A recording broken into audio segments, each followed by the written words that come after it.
પોરબંદર જિલ્લા પંચાયતના પ્રમુખ ઉપપ્રમુખની વરણી. પોરબંદર જિલ્લા પંચાયતના પ્રમુખ બન્યા શીતલબેન ઓડેદરા. પોરબંદર જિલ્લા પંચાયતના ઉપપ્રમુખ તરીકે ગોપાલભાઈ કોઠારીની પસંદગી કરવામાં આવી છે.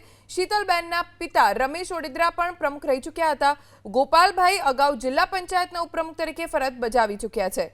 પોરબંદર જિલ્લા પંચાયતના પ્રમુખ શીતલબેન ઓડેદરા બન્યા છે. ઉપપ્રમુખ તરીકે ગોપાલભાઈ કોઠારીની પસંદગી કરવામાં આવી છે.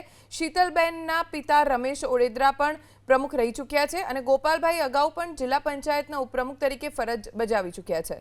પોરબંદર જિલ્લા પંચાયતના ઉપપ્રમુખ તરીકે ગોપાલભાઈ કોઠારીની પસંદગી કરવામાં આવી છે. શીતલબેનના પિતા રમેશ ઓડેદરા પણ પ્રમુખ રહી ચૂક્યા હતા. ગોપાલભાઈ અગાઉ જિલ્લા પંચાયતના ઉપપ્રમુખ તરીકે ફરજ બજાવી ચૂક્યા છે. પોરબંદર જિલ્લા પંચાયતના પ્રમુખ શીતલબેન ઓડેદરા બન્યા છે. ઉપપ્રમુખ તરીકે ગોપાલભાઈ કોઠારીની પસંદગી કરવામાં આવી છે. શીતલબેનના પિતા રમેશ ઓડેદરા પણ પ્રમુખ રહી ચૂક્યા છે અને ગોપાલભાઈ અગાઉ પણ જિલ્લા પંચાયતના ઉપપ્રમુખ તરીકે ફરજ બજાવી ચૂક્યા છે.